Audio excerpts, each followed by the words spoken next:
오늘 또 그대의 최고의 날입니다. 임은미 선교사 묵상입니다.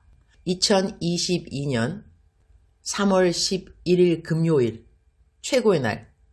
나 이제 어찌 살아야 하는가? 에스겔 7장. 어제는 오산리 기도원에서 상담을 했다.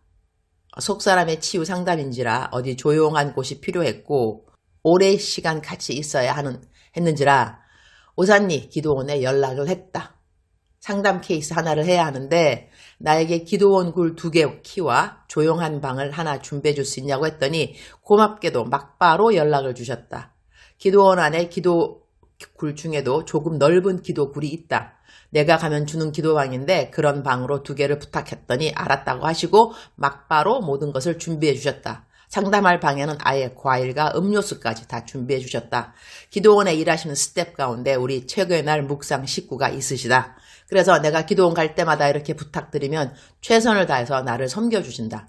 그래서 어제 나의 내담자께 오산리 기도원에서 만나자고 하고 첫 1시간은 각자 기도굴에 들어가서 1시간 동안 기도를 하고 나는 나의 내담자 되는 분에게 공책 1권을 주고 주님께서 무엇라고 하는지 쭉 적어보라고 했다. 1시간 기도 시간이 각자 마친 뒤 준비된 숙소에서 준비해간 점심을 같이 먹으면서 상담은 시작되었다.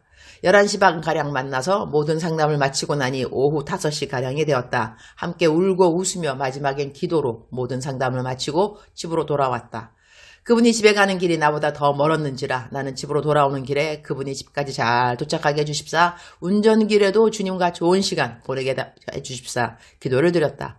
나 만나 무슨 말을 할까 고민하느라 간밤에는 1시간밖에 잠을 못 잤다고 하니 집으로 돌아가는 길 얼마나 졸렸을까. 나도 이렇게 한 사람을 한 번에 오랫동안 상담해 준 적은 없다. 그리고 이분은 나에게 상담을 부탁한 분도 아니다. 기도하는 가운데 계속 이분이 떠올라서 내가 먼저 연락을 드려서 시간을 좀 내보라고 말씀을 드려서 만난 것이다.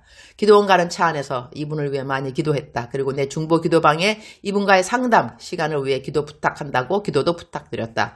주님은 나에게 이분은 속사람의 치유가 필요한 사람이 아니고 이미 나았다는 확신이 필요한 사람이니 무조건 이 사람의 말을 들어주라는 것과 그리고 이 사람은 많은 위로와 그리고 주님의 칭찬이 필요하다고 말씀해 주셔서 주님 하라는 그대로 행했다. 속사람의 치유의 결론은 항상 그러하듯 용서이다.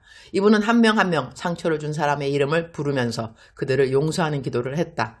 난 이분의 인생 이야기를 3시간이 넘게 들으면서 참으로 하나님이 키워주신 하나님의 딸이구나 하는 것을 느낄 수 있었다.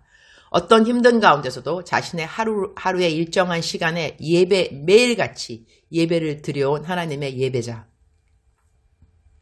그 힘든 일들을 다 견딜 수 있었으니 이분은 예배의 자리였구나 하는 것도 배울 수 있었다. 많은 강건한 그리스도인들을 만나면서 나는 그들이 각자 하나님과 맺고 있는 어떤 견고한 끈 역할을 해주는 경건의 습관이 있구나 하는 것을 배우게 된다. 어떤 이는 평생 새벽 기도를 지키는 사람이 있다. 어떤 이는 평생 일정한 시간에 하나님께 예배드리기로, 어떤 이는 평생 묵상을 글로쓰기로, 어떤 이는 평생 정해놓은 기도 시간 지키기로, 어떤 이는 평생 교회의 모든 공예배는 다 참석하는 것으로 등등 하나님과 각자 맺어놓은 자신의 방법으로 하나님과의 관계에서 견고함을 키워가는 많은 그리스도인들. 나는 참으로 많은 믿음의 거장들을 만났다고 하겠다. 크고 큰 감동이 아닐 수 없다. 어제 만난 분도 믿음의 거장으로 예수님의 빛을 밝게 비추면서 이 땅에서 살아가는 아주 지혜로운 하나님의 딸이었다. 그러나 그러한 사람들도 어떤 때는 모든 것을 놓아버리고 싶은 그러한 일들은 겪게 되는 것이니 주님이 그분을 어제 많이 위로해 주셨고 그리고 칭찬해 주셨다. 곧 온전한 힐링과 자유함의 간증을 듣게 되리라고 믿는다. 새삼 어제는 우리가 당하는 모든 인생의 일들에 하나님의 선하신 뜻이 간과되고 기쁘신 뜻마저 간과될 때는 하나님의 가장 온전하신 뜻, 즉 복음의 통로가 되는 길로 쓰임받게 하기 위해서이구나 하는 것을 다시 깨달을 수 있었다. 어제는 5년 전 우리 친정어머니가 돌아가신 기일이었다. 아침에 우리 가족들이 모여있는 가족단체 카톡방에 어머니 묻히신 메모리얼 팍에 고모님이 다녀가시면서 두고 가신 꽃다발 사진이 올라와 있었다. 고마운 고모, 감사하다는 인사를 드렸다. 돌아가신 우리 친정어머니와 고모들은 사이가 정말 좋았다. 우리 엄마가 고모님들에게 잘하기도 하셨고 고모님들 역시 우리 엄마를 귀하게 여겨주셨다.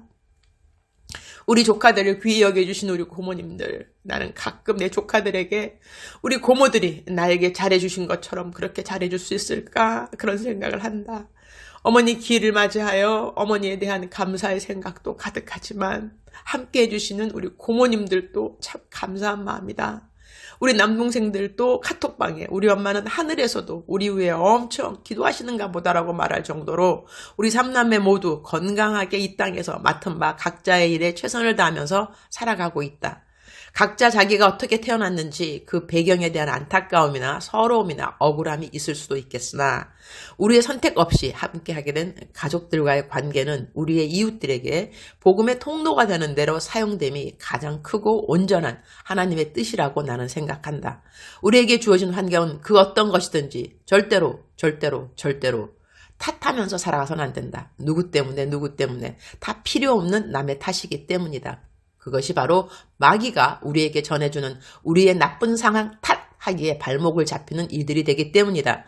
성경은 우리에게 우리의 환경을 탓하면서 환경을 이겨내라는 말을 하지 않는다. 대신 범사에 감사하라 라는 말씀을 가지고 앞으로 나아가라고 말씀해 주신다. 그리고 그렇게 감사로 여호와께 나가는 자는 하나님께 영광을 돌리는 자라고 말한다. 그리고 성경은 우리 모든 인생은 하나님께 영광을 돌리기 위해 이 땅에서 존재한다고 말씀해 준다. 그러니 환경이 좋고 나쁘고 상관없이 우리는 감사를 하고 살면 우리가 이 땅에서 사는 목적을 다 하는 것이라고 하겠다. 감사. 그러니까 감사, 그러면서 감사, 그럴수록 감사, 그럼에도 감사, 그것까지 감사. 에스겔 7장 12절. 때가 이르렀고 날이 가까웠으니 사는 자도 기뻐하지 말고 파는 자도 근심하지 말 것은 진노가 그 모든 무리에게 임함이로다. The time has come. The day has arrived. Let not the buyer rejoice, nor the seller grieve, for wrath is upon the whole crowd. 이스라엘 백성들이 진멸당하기 전에 하나님이 진노하심으로 벌을 내리시는 상황에서 기록된 하나님의 말씀이다. 이 말씀은 진노를 당하는 이스라엘 백성들이 어떤 삶의 태도를 가져야 하는지에 대한 이야기지만 이와 비슷한 이야기가 신약에 또 나온다. 고린도전서 7장 28절, 29절.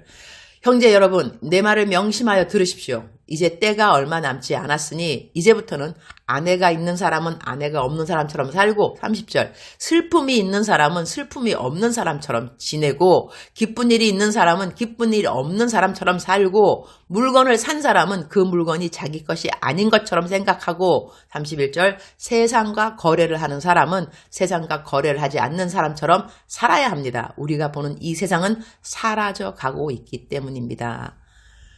예수님이 내가 살아있는 동안 오시리라고 믿는 것을 종말신앙이라고 한다. 바울도 자신이 살아있을 때 예수님이 이 땅에 오시리라고 믿고 사는 사도였다.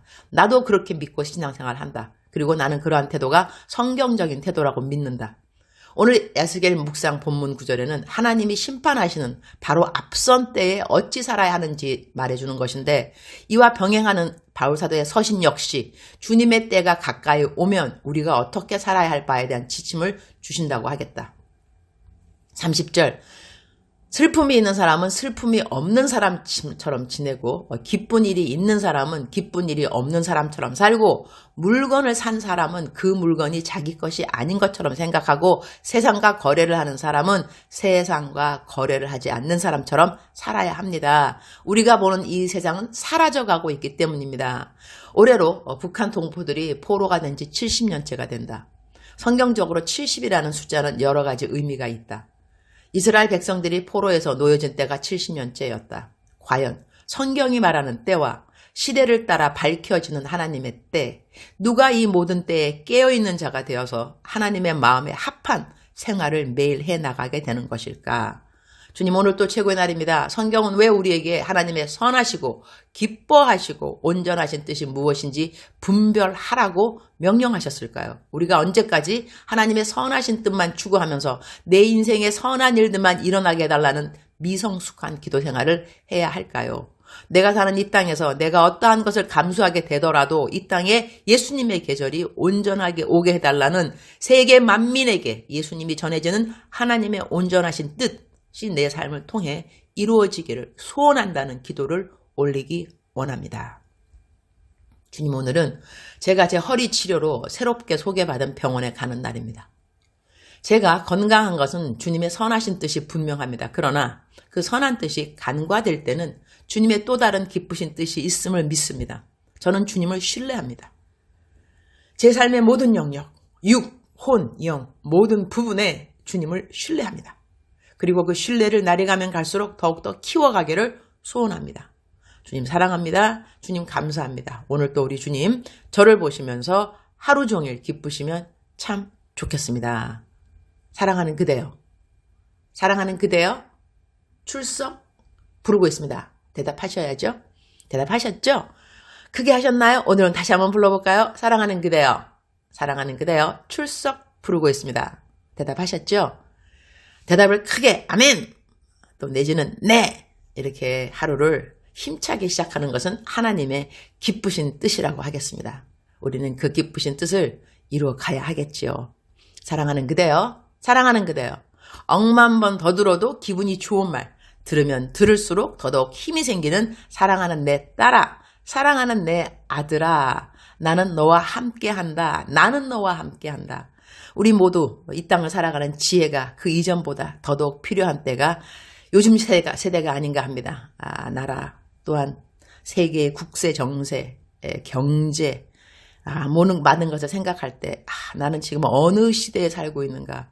깨어서 기도하라는 것은 무엇을 기도하라는 것인가? 어떠한 사람이 깨어있는 사람인가? 여러 가지 생각이 오고 갈 수밖에 없고 오늘 본문 말씀 다시 한번 제가 참고하면서 물건을 사는 자나 물건을 파는 자나 다 일반이라는 뜻은 뭐냐면 어떤 상황이 오게 되는데 사는 자나 파는 자나 아무런 의미가 없다라는 그런 뜻으로도 해석되겠습니다. 만약에 전쟁이 난다 한다면 내가 갖고 있는 물건이 무슨 의미가 있겠으며 내가 팔고 있는 것, 사야 하는 것, 그 모든 것들이 다 온전한 의미를 잃게 되는 것이겠죠. 이 땅에 오롯이 남는 것은 하나님의 뜻이라고 하겠습니다. 오늘도 사랑하는 그대, 하나님의 뜻을 지키면서 순종하기를 힘써가는 그대가 되기를 축복합니다. 사랑하는 그대여, 사랑합니다. 사랑하는 그대여, 축복합니다. 오늘도 그대의 최고의 날입니다.